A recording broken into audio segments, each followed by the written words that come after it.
Umaga po sa lahat, welcome po kayo sa ating gawain. Dito na po tayo sa mga awit 33:5 aking babasahin. Ang nais niya ay katwiran at katarungan, ang pag-ibig niya sa mundo'y laganap. Purihin nawa ang Diyos sa pagbasa ng kanyang salita. Mga kaibigan, ang nais ng ating Panginoon ay katwiran at katarungan, ang pag-ibig niya sa mundo'y laganap.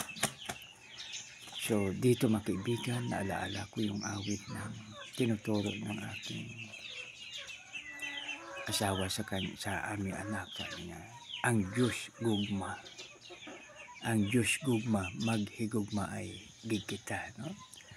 Ang Diyos ay pag-ibig, kaya tayo ay magmahalan. Ang nais niya ay katuwiran at katarungan, ang pag-ibig niya sa mundo'y laganap.